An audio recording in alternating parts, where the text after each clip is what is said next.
All right, ladies and gentlemen, welcome to episode 16 of the SJP Files. I am your host, SJP, and in case you didn't listen to the opening theme of today's show, Darth Vader's Imperial March by John Williams, shout out to John Williams, one of the greatest composers in the history of film, but that's not what we're worried about today. What we're worried about today is the return. Now, I did do a Super Bowl 55 recap earlier this week. I did it on Monday. Shout out to you if you listened to that episode. And if you did listen to the episode, repost it. Put it on Facebook. Repost it on Twitter. Let people know that the show exists if you like it, and let other people, bask in my brilliance.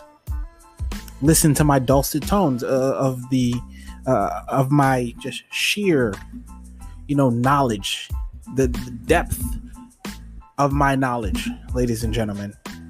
But with that being said, what I was about to say before I went on a little bit of a tangent is that Darth Brady has returned. Tom Brady once again sits on the throne of the NFL. After winning his 7th Super Bowl championships, 5th Super Bowl MVP this past Sunday, Tom Brady stepped forward. He saw the young, powerful Sith Lord standing across the field in young Patrick Mahomes and young Darth Mahomes, and he told Mahomes it wasn't his time yet. He told Mahomes that you don't have what it takes to take on this old, grizzled, seasoned Sith Lord. This Sith Lord who has been through many battles, many wars, killed many Jedi, many pretenders to the throne, dispatching of those such as Drew Brees and Aaron Rodgers, dispatching of Peyton Manning and Phillip Rivers. You want to talk about a guy who kept people from winning championships. Man, Brady stole some chips from some guys, and it's arguable Brady could be 10-0, which would be ridiculous. And don't worry, I'll be getting to and that's for the greatest of all time debate. There is no real debate. Tom Brady's the greatest football player of all time. Nothing else to say. He's the GOAT. He's the greatest football player ever. And I've heard a lot over the past week of people kind of trying to find reasons why he's not the greatest football player of all time. And now Monday I said he was the greatest American athlete. I thought that was, after looking back on it, I feel that's a little too hyperbolic. So I'm gonna take a step back and I'm gonna reevaluate. And although I do believe he is without question the greatest quarterback of all time, he is without question the greatest football player of all time, I revised my statement to not the greatest American athlete of all time, but the greatest American team sports athlete of all time. Now, the other guys in this debate are guys like Kareem Abdul-Jabbar, LeBron James, Michael Jordan, Jerry Rice, Lawrence Taylor, Reggie White, Wayne Gretzky. I found out a wild stat about Wayne Gretzky. Wayne Gretzky is the NHL's all-time points leader. Now, how points in the NHL are calculated?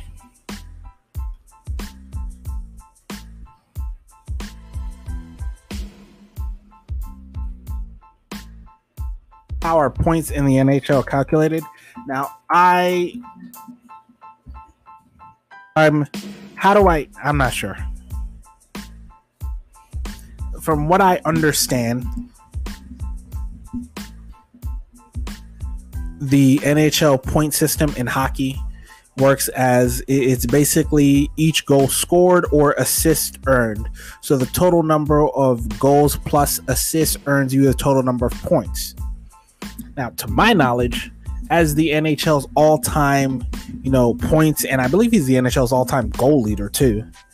So if you were to take away every single goal that Wayne Gretzky has ever scored, he'd still be. Just leave him with his assists. Take away every goal he's ever scored, and he'd still be the NHL's all-time points leader. How wild is that? How crazy is that?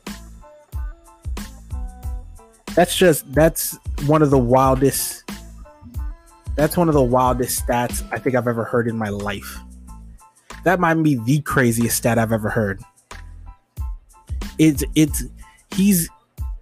And I'm looking at the points right now, and he's got 2,857 points. He's the all-time points leader by like 900 points to the closest guy. I believe he's the all-time goals leader.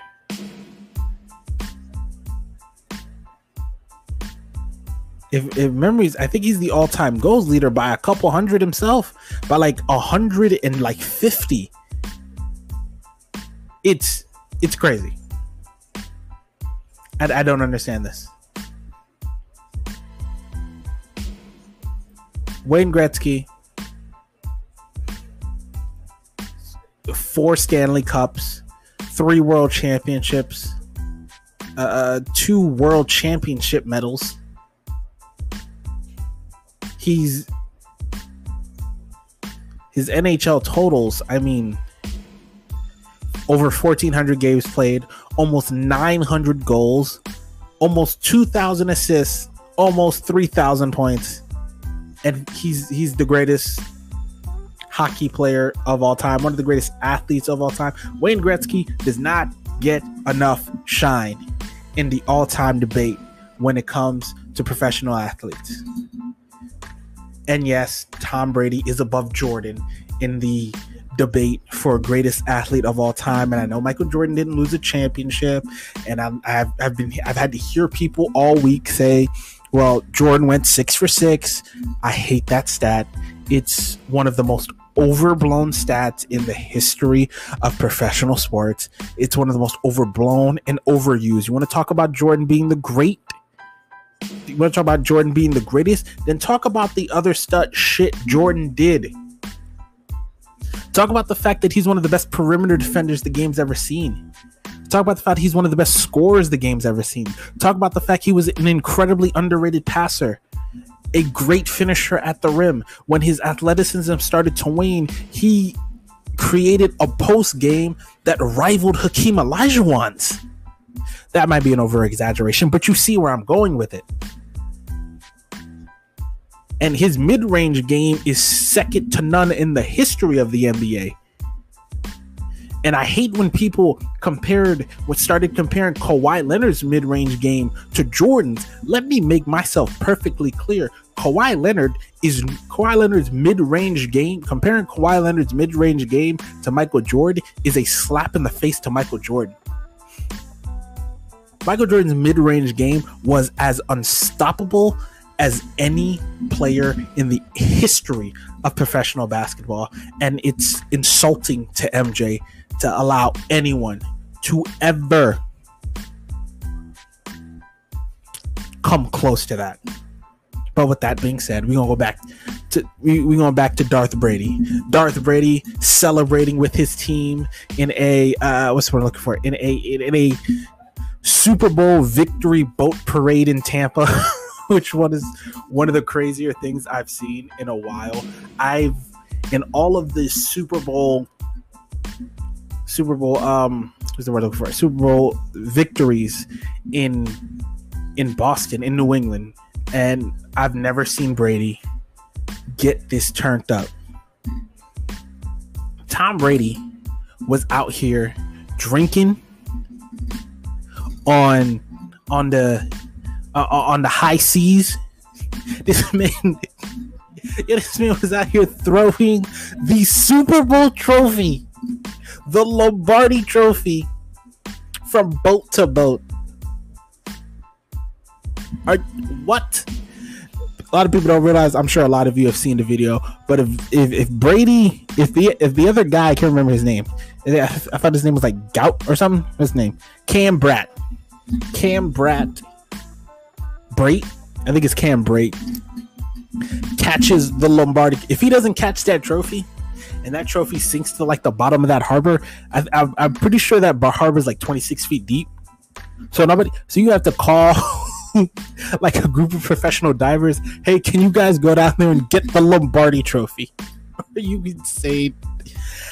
And Tom Brady walking away from this party completely drunk, having to be having to lean on other people to get out of this party is crazy. I've never seen Brady just this kind of free, this kind of happy, just chilling, having fun with the boys at 43 years old, just drinking with the rest of the guys on this team.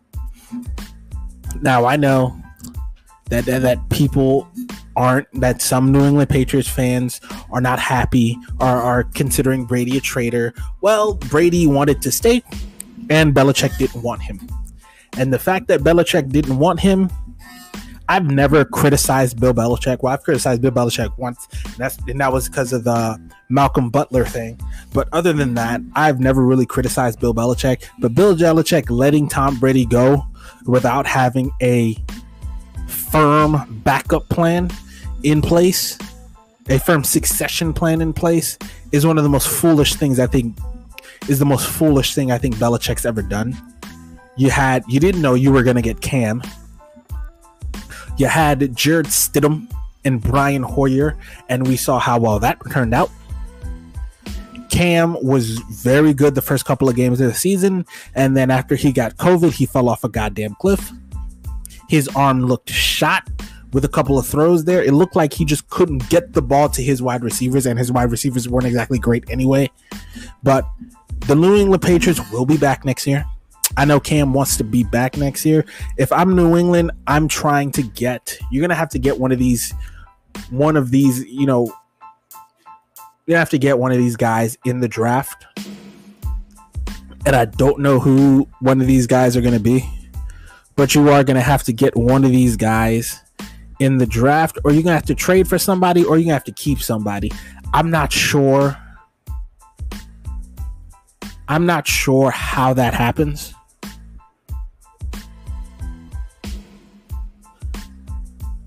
I'm not sure how to really do that. I'm not sure how to let. What's up with the Jared Goff response? He did talk. Sorry about that, ladies and gentlemen. It's on NFL.com. Anyway, where was I?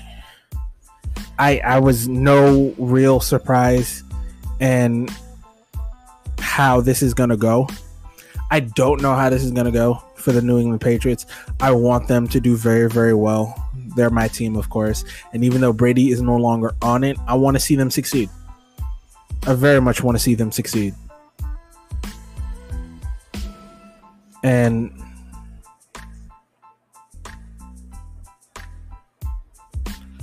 it's weird talking about that. But we'll see. We'll see very, very much.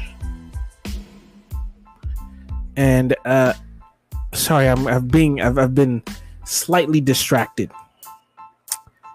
I was kind of looking into the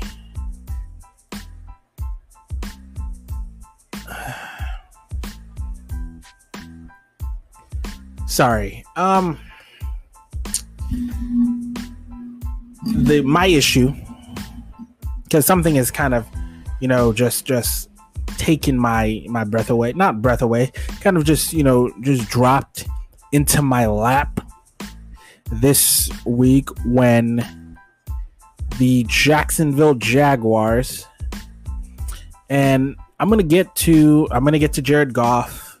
Not Jared Goff. I'm gonna get to Matthew Stafford. I'm gonna get to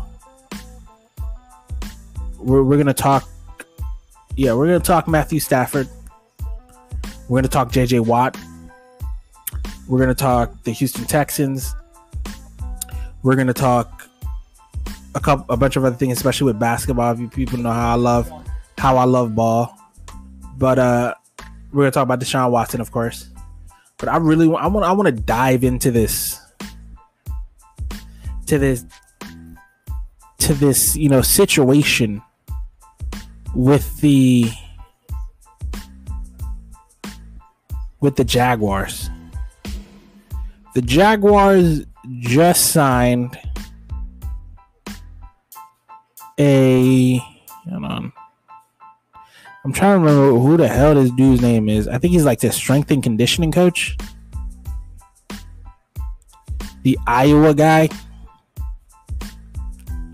who was, there it is, Chris Doyle. He's the strength and conditioning coach, Mr. Doyle, who was fired from the University of Iowa because some of the players alleged that he used, and I'm not gonna sugarcoat it. I'm black. I'll say it. Called him the N-word, call him niggas, and using some racially insensitive tones. And the fact that this dude could go from getting fired at Iowa to a position on an NFL coaching staff in like a year is ridiculous. Is like the very definition of a good old boys club that I absolutely hate. And you could see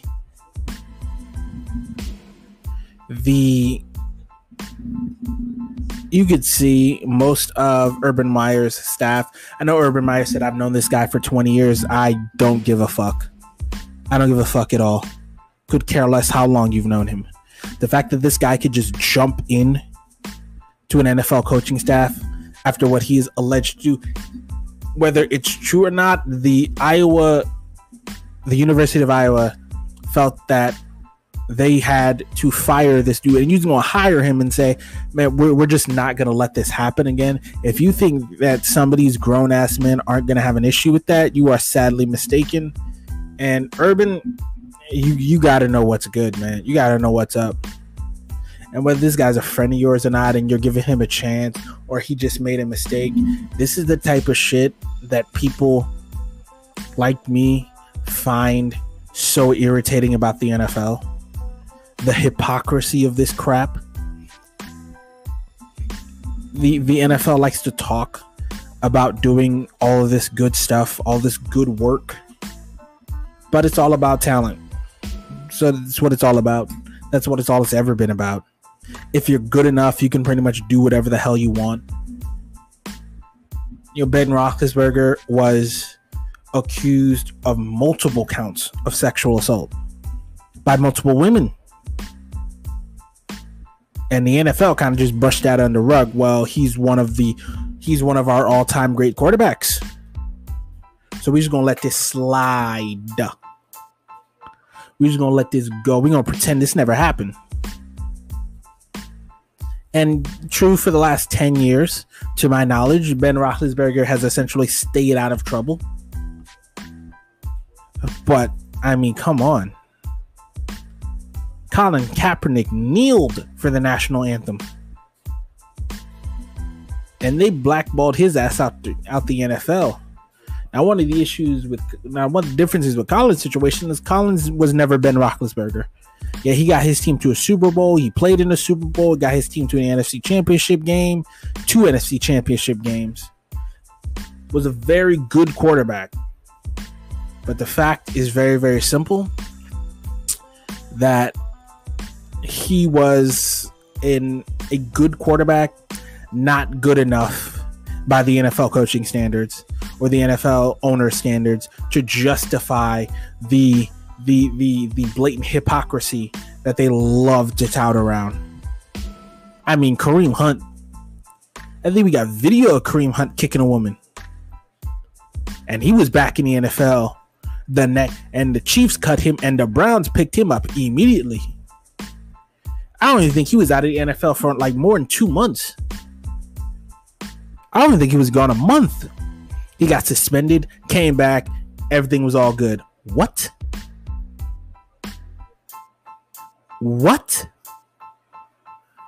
And Colin Kaepernick can't get a job? That's beautiful. Congratulations, NFL. Hypocrisy still strong.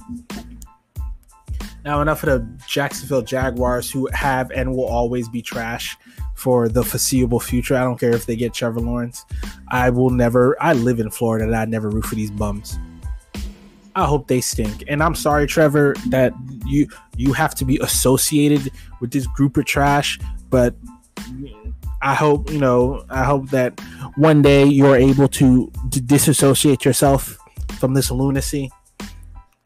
But with that being said, we're going to go straight to the Houston Texans, who have lost another all-timer from their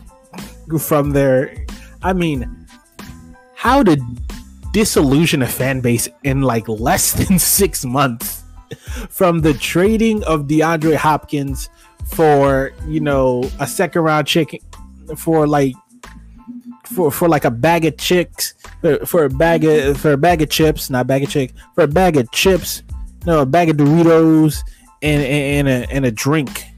That's essentially what they got for DeAndre Hopkins. They got a second round pick and the carcass of David Johnson.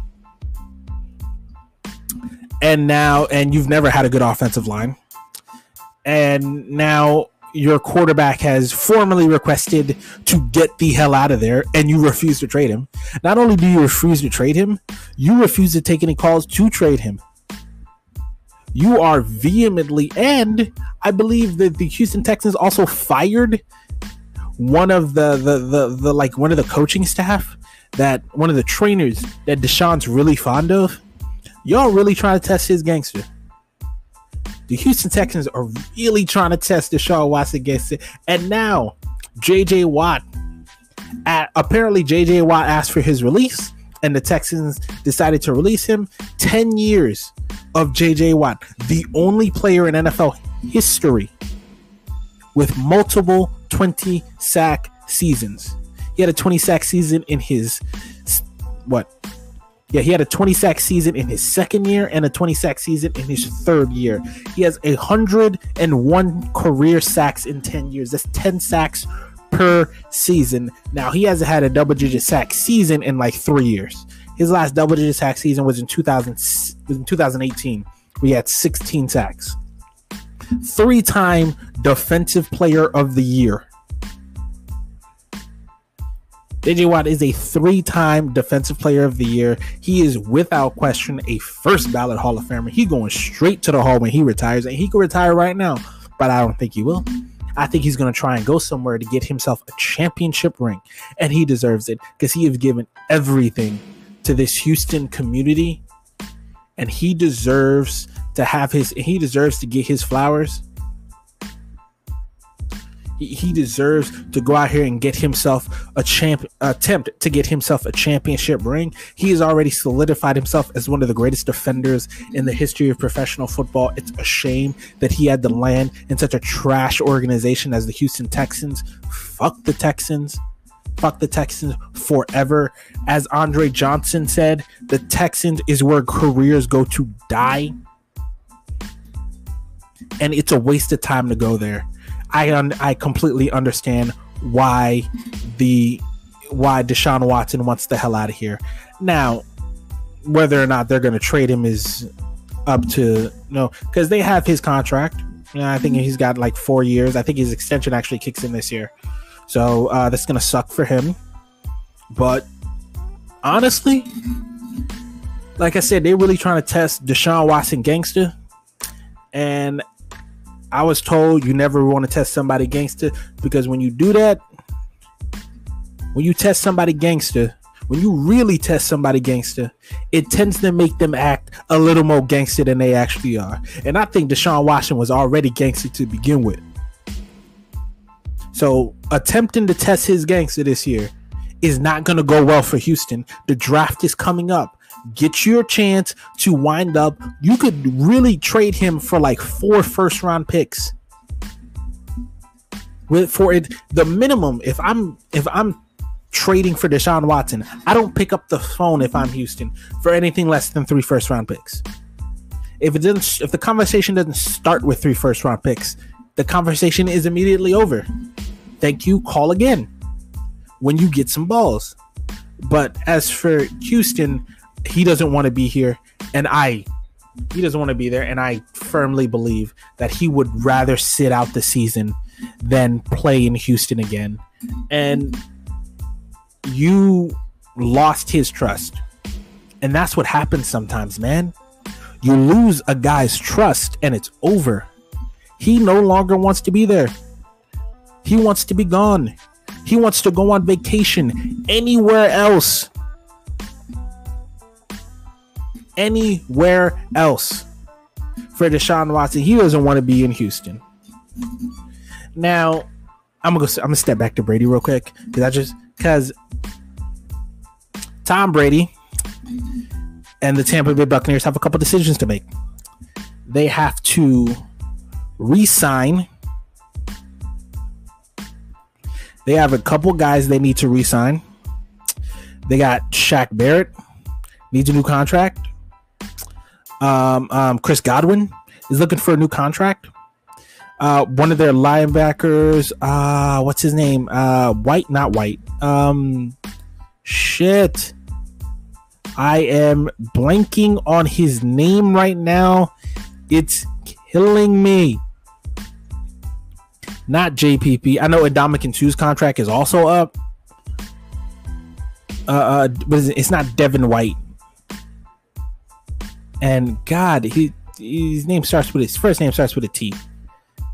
I can't remember. He's one of the linebackers, one of the speedy linebackers for the Tampa Bay Buccaneers.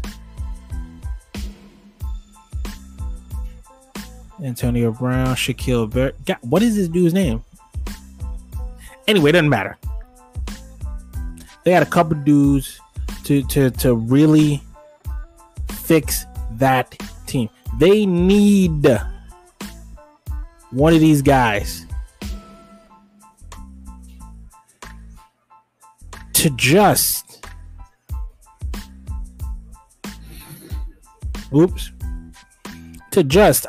they need one of these guys to if I'm Tampa, the thing I'm doing is,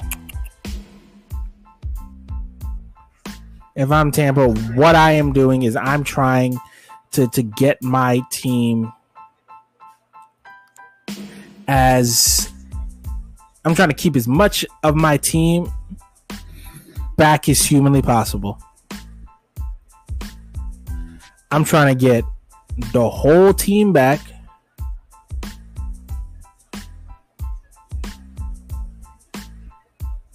I'm trying to get this whole team back in. Levante David. That's the dude whose name I couldn't remember. I'm sorry, Levante David. Yeah, Levante David, you need to give him a contract. If I'm going all defense for this, so if I'm them, I'm trying to keep Shaquille Barrett and Levante David. The secondary, I think everyone's under like 24 years old. So you're going to be good there. Devin White. You're still going to have Devin White. You got JPP. I mean, they got a real chance to go back to back. Now, Tom Brady's having a minor knee operation. He'll definitely be fine for the beginning of the year. But I want to see this team succeed. I want to see Brady get his 8th. Kind of rub it in Belichick's face. You kind of deserve it, Bill. Sorry. All right, ladies and gentlemen, we're going to pay some bills real quick, and then we'll be right back. Hello, ladies and gentlemen. This is SJP, the host of the SJP Files. Have you heard about Anchor? If you haven't heard about Anchor, it's the easiest way to make a podcast. Let me explain. It's free. There are creation tools that allow you to record and edit your podcast right from your phone or computer. Anchor will distribute your podcast for you so it can be heard on Spotify, Apple Podcasts, and many more. You can make money from your podcast with no minimum listenership. It's everything you need to make a podcast in one place. Download the free Anchor app or go to anchor.fm to get started. Once again, download the free Anchor app or go to anchor.fm to get started.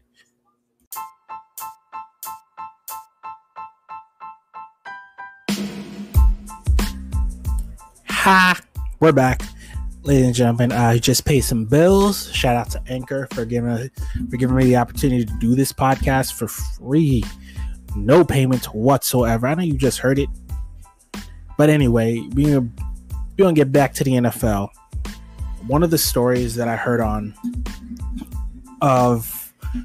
this week, or especially over the last couple of days, was the whole Matthew Stafford situation with him leaving the Detroit Lions. Matthew Stafford said that, asking for a trade was one of the hardest things he's ever had to do, and very much torn over leaving Detroit. One of the reasons he did leave is, his teammates, when he was kind of like deciding, when he was still on his fence, his teammates told him, go get you a gold jacket. I mean, how crazy is that? Your teammates realize, man, this is a complete rebuild. You are not going to have a chance to win a championship. You're not going to have a chance to solidify yourself as a Hall of Famer. And he's got the Hall of Fame stats. Right now, Matthew Stafford is 16th in all-time passing yards in the NFL at a little over 45,109 yards. His career, 62.6% completion percentage. I already told you his yards. 7.2 yards per attempt. 282 touchdowns. 144 interceptions. He threw a career high 20 interceptions in his rookie year and hasn't looked back. And hasn't really looked back. And he's only come close a couple times. I mean, his third, fourth, fifth years, he came close at 16, 17, and 19 interceptions. He threw 41 touchdowns his third year. Threw 41 touchdowns. And then threw 20 in 17, and then 29 in 2013, and then 22, and then 32. I mean, he's been one of those quarterbacks who's been really good for a really long time, for over a decade. Matthew Stafford has been good in the NFL. The only problem is Matthew Stafford happens to play for a terrible team. Poorly run organization. He happened to play for a poorly run organization who didn't really, take. I feel like the Detroit Lions organization kind of breaks guys. I mean, they like snatched Barry Sanders like will, because Barry Sanders he'd been there for like 8 years. He wanted to leave. He wanted to go. He wanted to go. He wanted to leave.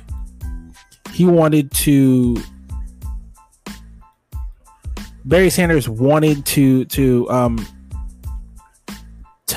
leave Detroit and go play for another team. And I believe Barry Sanders only played for, 1, 2, 3, 4, 5, 6, 7, 8, 9. He played for 10 years in the NFL. Never had less than 1,000 yards in a season. His lowest season in rushing yards was 1,100 yards in 93. His rookie season had 1,400 yards. Next season, 1,300 yards. Season after that, 1,500 yards. Then 1,300. Then 1,100. Then 1,800. Then 1,500. Then 1,500 again. Then 2,000. And then 1,498 was the year he wanted to go. He wanted to leave Detroit. Detroit said, no, we're not cutting you. We're not trading you. You're playing here. So, he said, to hell with you. And he retired. Hall of Famer Barry Sanders just retired after 10 years as the best running back ever. And in those 10 years, and he still had a lot of football to play. I mean, imagine today a running back 10 years in having a 1,500 yard season. That just didn't happen today. But I believe, Barry Sanders, as far as I know, he retired as the NFL's all-time leading rusher at 15,000 yards. Now, there are 3 guys who have surpassed his record. I mean, Frank Gore just did it last year at 16,000 yards flat. Walter Payton's right above him. Actually, no, he didn't retire as the all-time leader. Walter Payton retired as the all-time. Walter Payton, 16,726 yards. And then you have Emmitt Smith, who is the all-time leader at rushing at 18,000 yards. It's crazy how wild these players have for and let's not forget, not just Barry Sanders, but Calvin Johnson. Calvin Johnson only played 8 years. Calvin Johnson only played 8 years. 8 years in the NFL. I don't even think Calvin Johnson played from 2007 to 2015. He played about 8 years. Well, 9 years. Sorry, he played 9 years in the NFL. Had 700 yards his first season. That was his career low. Second season, 1,300 yards. He missed a couple games in 2009, so he didn't get the 1,000-yard season. But other than that, I mean, 1,100 yards, 1,600 yards, 1,900 yards. I believe that was the season. I believe he broke the single season, receiving yards. Yeah, I believe he broke the record for single season receiving yards that year at 1,900, because Jerry Rice had 1,800. I believe he had 1,964 receiving yards, 122 receptions in 9 years, 11,000 receiving yards, 83 touchdown. He's going into the Megatron, going into the Hall of Fame, and I'm glad that they didn't make him wait. I'm very much glad that the Hall of Fame didn't make him wait, because he didn't play 10 years. He played about 9 years, 11,000 yards, 83 touchdowns, over 700 catches. He very much deserved to be in the Hall of Fame, and he's going into the Hall of Fame. But back to Matthew Stafford. Matthew Stafford was in Detroit for 12 years, gave everything to Detroit. I knew when Matthew Stafford said that he didn't want to go to New England, that a lot of the New England players, old New England players like Teddy Bruschi and like Willie McGinnis and Rodney Harrison and some of those boys, and Lawyer Malloy and some of those boys, were going to talk about how he wasn't tough enough. Matthew Stafford played with torn cartilage in his ribs, his arm, and his hand, his throwing hand, and didn't miss a game this year. Let me be very clear. Matthew Stafford is one of the toughest players in the NFL. He's not tough enough. Matthew Stafford despite how much Matthew Stafford gets hit in Detroit, played all 16 games in the NFL. Let me count them. 1, 2, 3, 4, 5, 6, 7, 8 straight years from 2011 to 2018. And he's played 16 games. 9 of his 12 years in the NFL. He missed, and his rookie year, he missed some games, got hurt his sophomore year, and got hurt last year. But Matthew Stafford goes out there and he gives everything, and he gave everything for the Detroit Lions. So the Detroit Lions did right by him by trading him when he asked to be traded. And Matthew Stafford saying, man, he didn't, and you never heard Matthew Stafford complain about injuries. Never, not once. Why? Because he believed in the city of Detroit. Man, some of these people are wondering where they're going to get the money to pay their mortgage. They don't want to hear me complain. They don't want to hear my millionaire ass complain about injuries. I think Matthew Stafford is going to show the NBA I'm saying the NBA. Sorry, he's going to show the NFL something truly special this year. I truly believe that. In that McVay offense out there in LA, I think he's going to show them something absolutely special, and I cannot wait for them to see it. I can't wait for Matthew Stafford to show the people who didn't watch him in Detroit, show them just how good he really is. Because he is good. He is so good. All the talent, you subscribe to the best quarterbacks in the NFL, all that raw physical talent, Matthew Stafford has that in spades, has one of the best arms in the league. He just happened to get drafted by a team that's not really good at building winners. And he did his tour, he did his 12 years, and now it's time for him to show the entire world just how good he really is. And he's good. Oh, don't lie, ladies and gentlemen, he's good. And you're going to see it. You're going to see it this year. You're going to see something special from him. Because I think he's, not only does he have a chance to win a Super Bowl this year in Los Angeles, I'm going to flat out say it. And I'm gonna go up on this, yo. This is gonna be a hot take, ladies and gentlemen. Matthew Stafford gonna win the MVP this year. That's right, I said it. I said it. Matthew Stafford, in case you didn't hear me, Matthew Stafford is going to win the NFL MVP this year. That's how good he's going to be. I love Patrick Mahomes. I know Patrick Mahomes probably gonna try and go on like a scorched earth tour across the NFL this year. Aaron Rodgers is going to be in the mix, who just won his, I think, 4th MVP. But Matthew Stafford is going to win the MVP this year. He's going to show out from start to finish. It's going to be beautiful. It's going to be absolutely beautiful. And I can't wait for the whole world to really see this guy for how good he really is. Now, as for, I did talk a little bit about Deshaun Watson. Man, I feel bad for this kid. I hate Houston. I don't hate the city. I hate the Texans. I hate the Texans.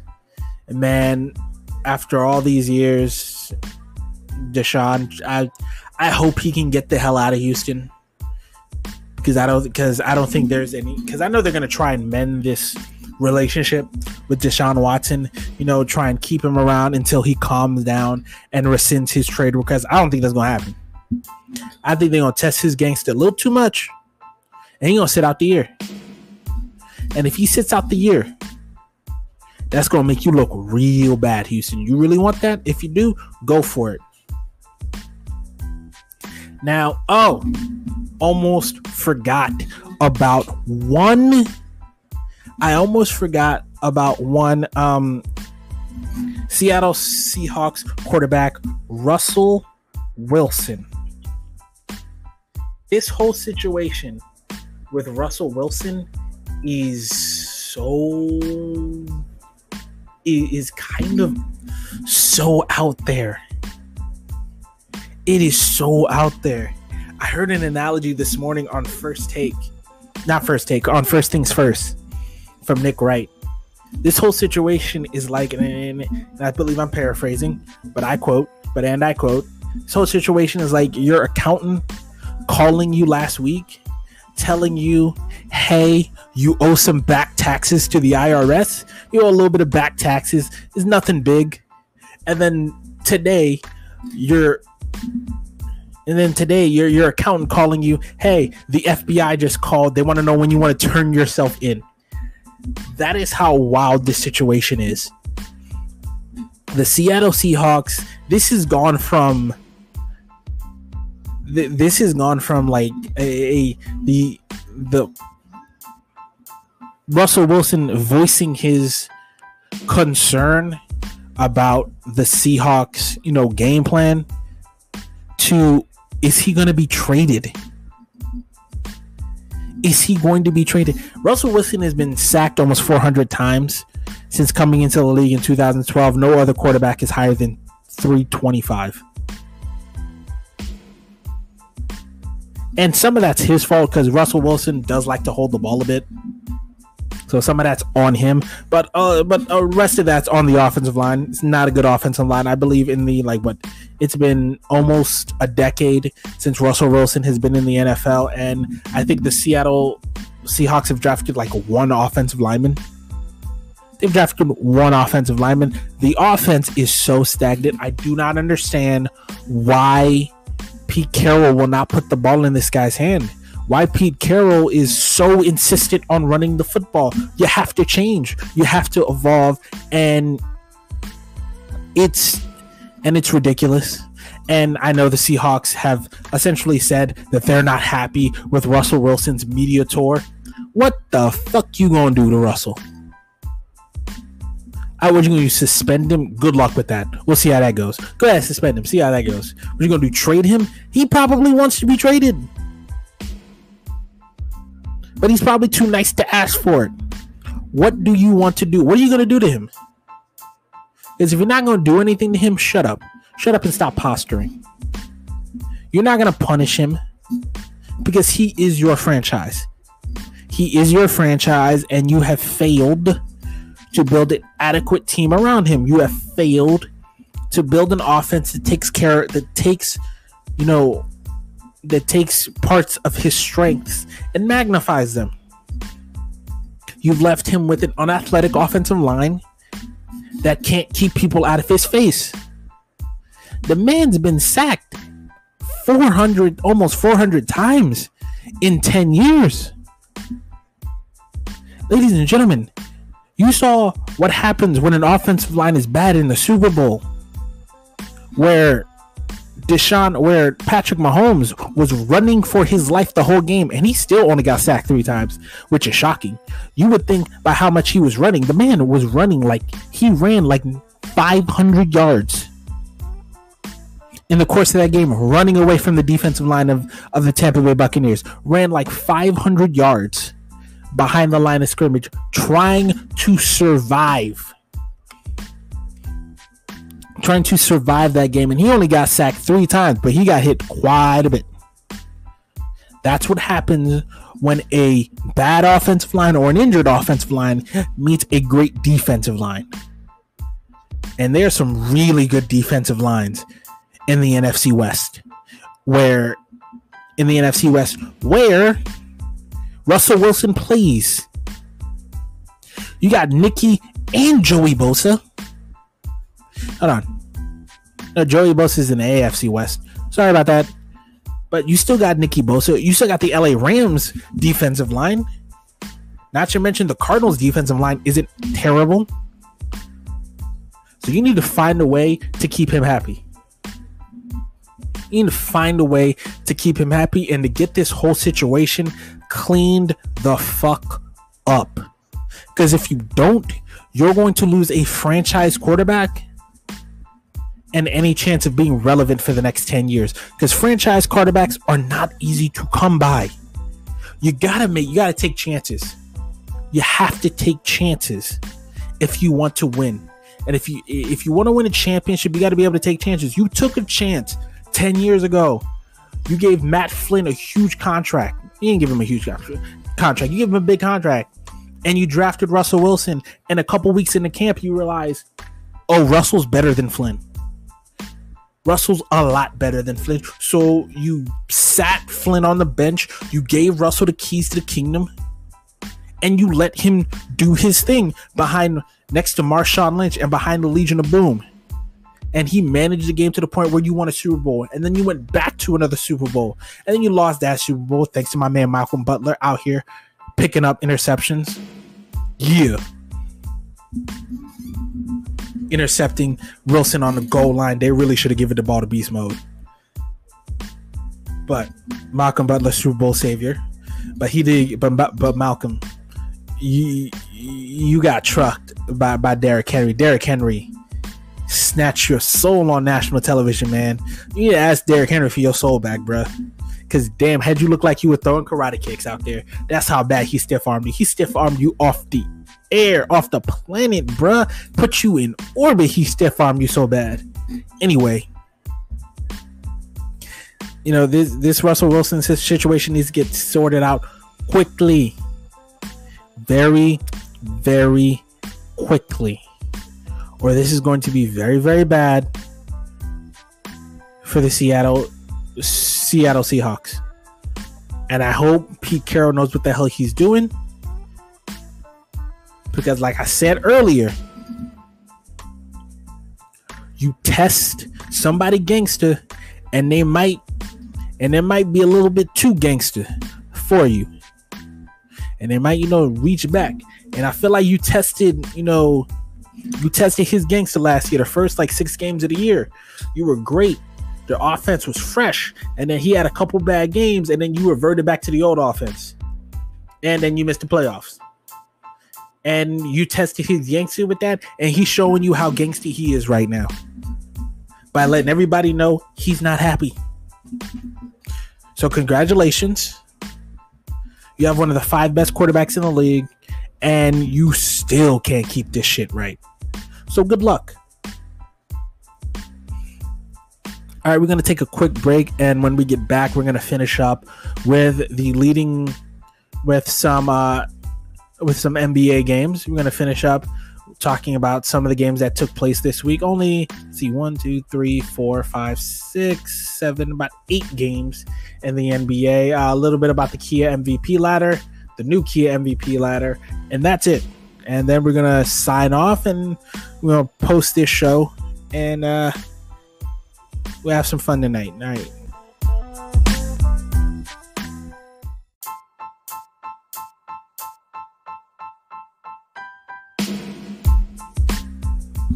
I'm back. What's up, ladies and gentlemen? I'm back. And like I said before we went on our little break, that I'm going to talk about the NBA real quick. Not even real quick. We're going to take a look at the new Kia NBA MVP ladder that was posted just this morning by the 2021 candidates.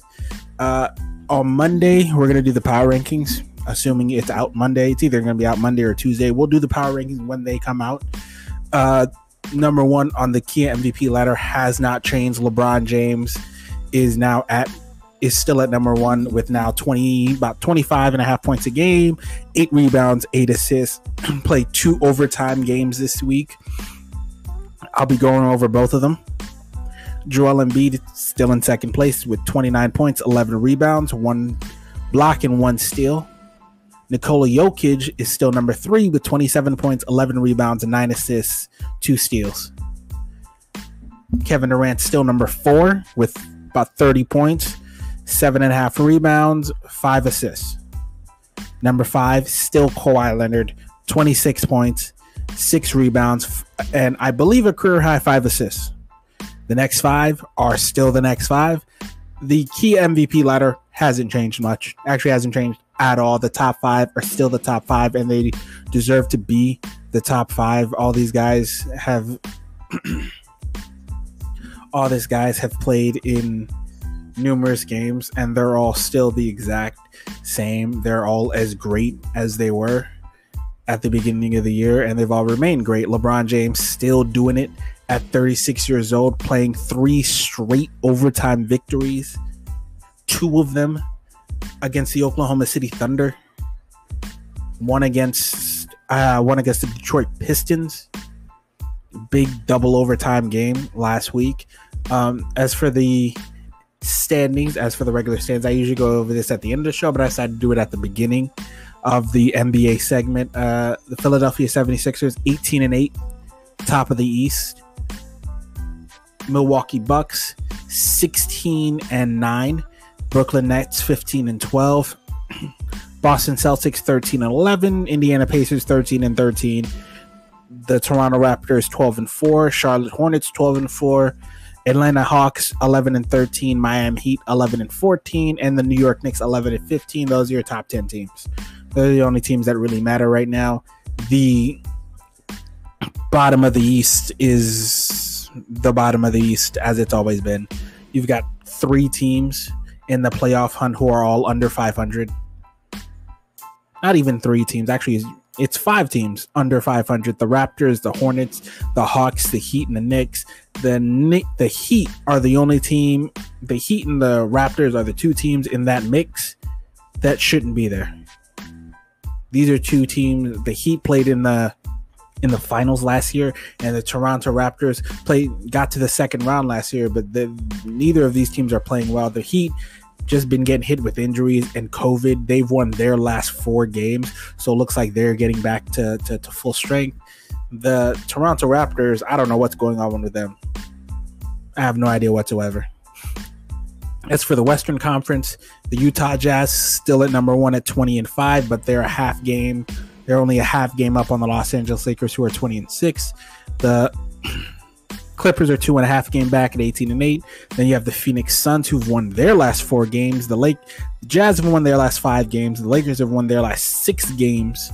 The Suns have won their last 4 games for a 15-9 record. The Portland Trail Blazers have won their last 2.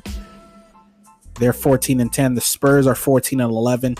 The Denver Nuggets are 13-11. Looks like they're getting back. The Golden State Warriors doing very well this year, 14-12. The Memphis Grizzlies are 10-10, and the Sacramento Kings are 12-12. Now we're going to talk a little bit about the games that happened this week. We're going to start off with the Houston Rockets and the Charlotte Hornets. Charlotte wins this game 119-94. Blows the Rockets off the court. Gordon Hayward, 19 points. PJ Washington, he only had 3 points. Cody Zeller, 10 points.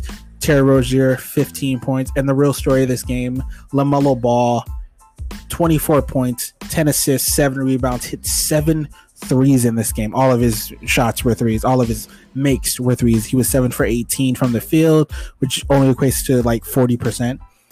But he was 7 for 12 from the 3-point line, over 50% from nearly 60% from the 3-point line.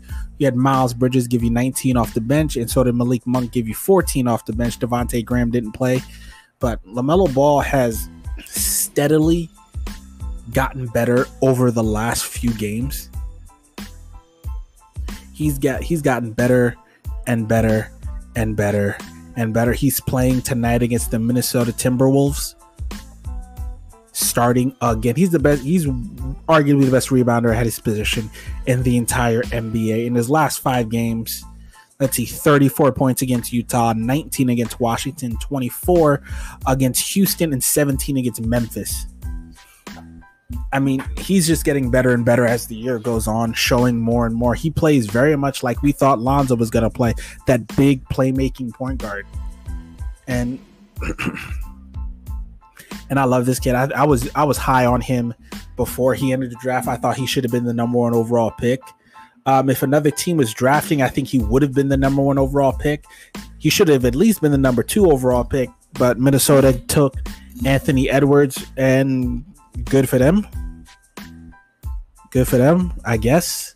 LaMelo falling to Charlotte is probably the best thing that happened to him, because I think with the injury to Devontae Graham,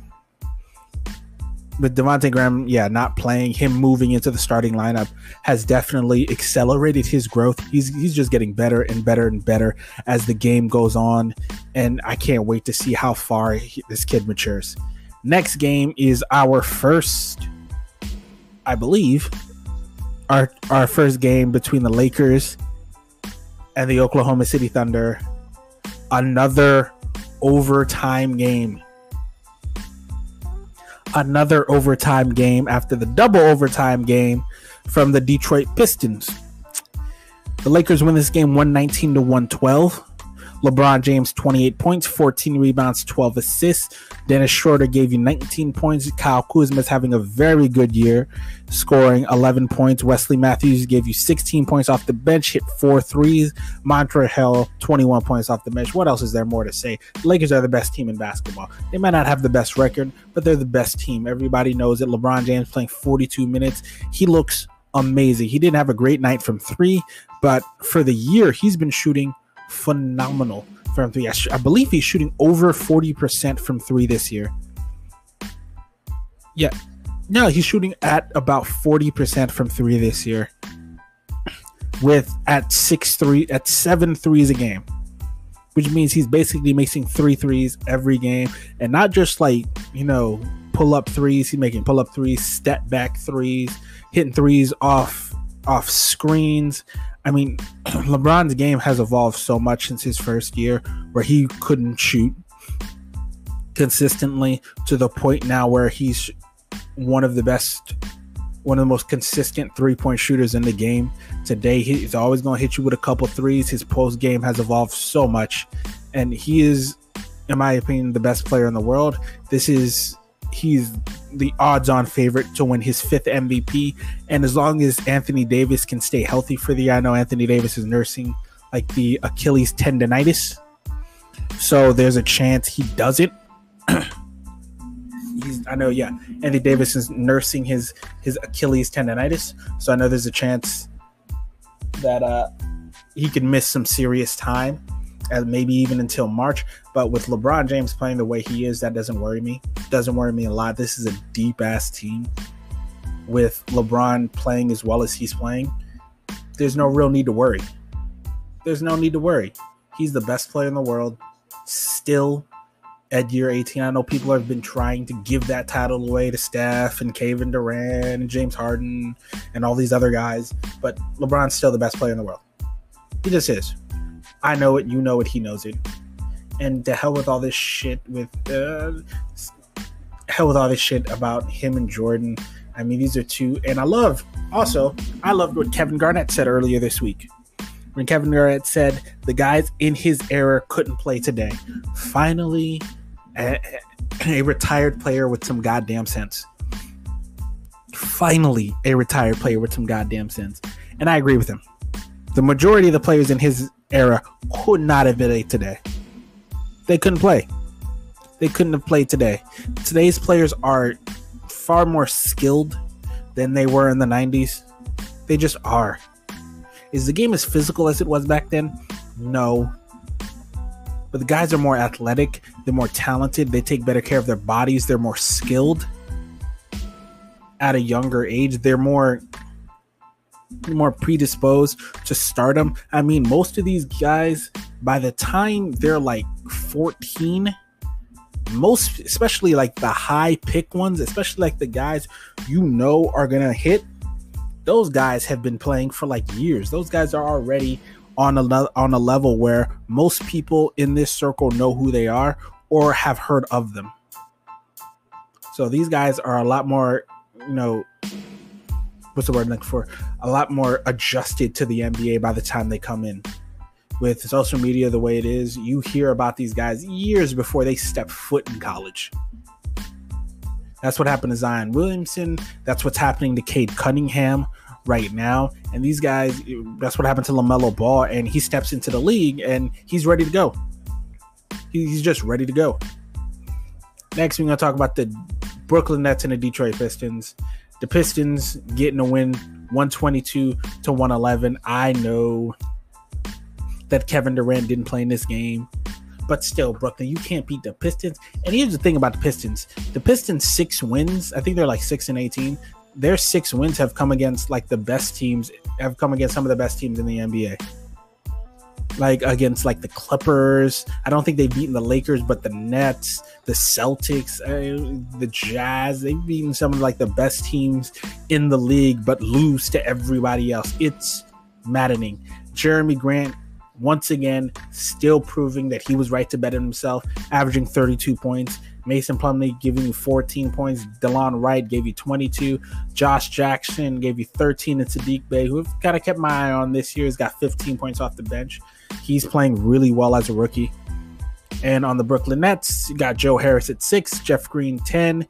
DeAndre Jordan gave you 9, playing terrible defense in this game.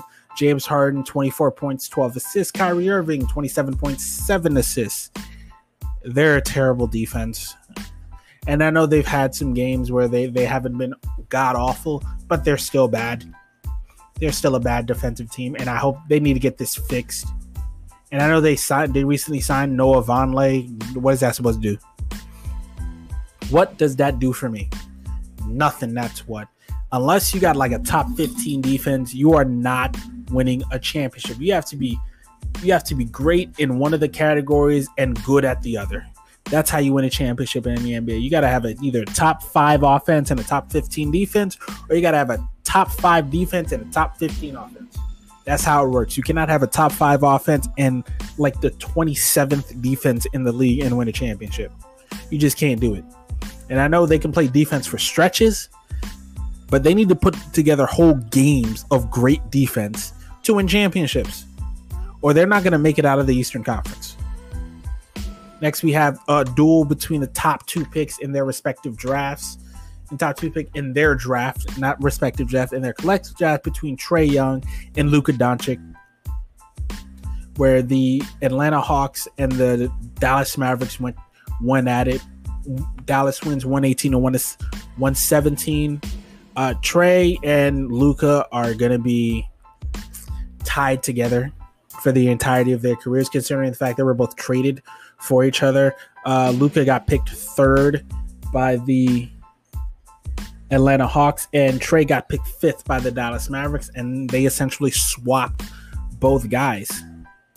And Luka should have been the first pick in his draft, but he wasn't because people didn't really know about him like that, not overseas. But Luka was the best player in like the second best league in the world. Luka had a triple-double this game, 28 points, 10 rebounds, 10 assists. He played in the Euro League.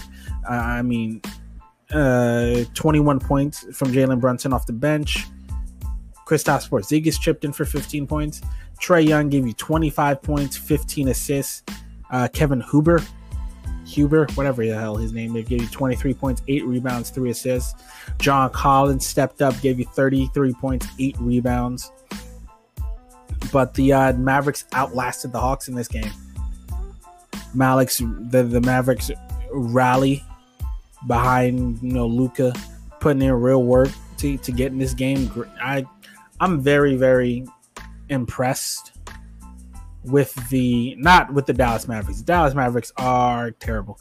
Right now they are 11th. They've won their last 3 games, but they need to get their ass really in high gear if they really want to make the playoffs and make some significant noise, because I expected them to be among the top 4 or 5 teams in the West, and they're letting me down. And I'm very disappointed. Very, very disappointed in Luka and this whole team. Now we have the Clippers and the Minnesota Timberwolves. Clippers win 119 to 112. I really don't have much to speak. Kawhi Leonard gave you another really good game. 36 points, 8 rebounds.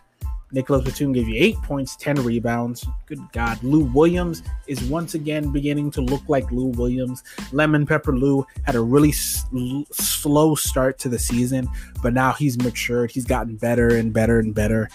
Lemon Pepper Lou has gotten better and better as the season goes on, especially in the last couple games. His last 5 games, that's 4 of his last 5 games, 14 points, 18 points, 23 points, 27 points. Those are Lou Williams type numbers off the bench. The Oklahoma City Thunder and the LA Lakers for their second overtime game of the week. Lakers win 114 to 113 behind LeBron James heroics. LeBron giving you 25 points.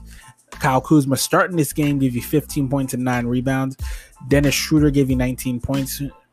Wesley Matthews gave you 10 points off the bench. And Montrezl Harrell gave you 20 points off the bench. He's very much in line for another 6th Man of the Year award this year, averaging 14 points and 6 rebounds. But over the last couple games, gave you 20, 21. Only had 7 against Detroit, 13 against Denver, 19 against Atlanta. All wins. He's doing great here in LA. So is Kyle Kuzma, who's matured. He's very much matured, knows where his bread is buttered, know where his game is going. And he's not averaging as much points as I think he would want to, but his numbers are a little down from last year. His scoring slightly down, but his 3-point percentage is way up. Went from 31% last year to 37% this year. Shooting great from the field. The Oklahoma City Thunder, another really scrappy team. This game, SGA didn't play, George Hill didn't play, Theo Madden, Isaiah Roby, neither of them played. So it was basically Kenrich Williams and Al Horford and Dort, who really, held his game together. But this was a great overtime win for the Lakers. Next, Toronto and the Celtics, and the Celtics crushed the Raptors. Celtics look good. They're getting better. Looks like they're getting better. They're trugging along as the season goes on. Kemba Walker had a good game, but he needs to get better if they want a chance to win the championship. I don't think they can win it this year. And the Toronto Raptors are the disappointment of the Eastern Conference. That's all I really have to say about that. And Chef Curry out here cooking again last night. Gave you 40 points. Had 10 3-pointers. He would be in the MVP conversation if his team was better. If his team was better, he would definitely be in the MVP conversation, but he's not in the MVP conversation because his team's only like 12 and 13 or something like that. I just talked about it. I just talked about the standings. They're 14 and 12. If they can get into the top 5, they need to win like 40 something games, like 44 games, 44, 45 games. For Steph to be considered the MVP. If they don't win enough games or be in like the top half of the Western Conference, he's gotten zero chance of winning the MVP. Right now, the MVP, same thing for Nikola Jokic, even though he's third in the MVP rankings because of his ridiculous numbers. But unless he pulls his team out of that bubble, out of that play-in tournament and into the upper echelon of the Western Conference, he once again has no shot. The only two guys in the Western Conference who really have a shot, despite how well the Utah Jazz are playing, the only two guys who really have a shot at the MVP in the West are LeBron and Kawhi.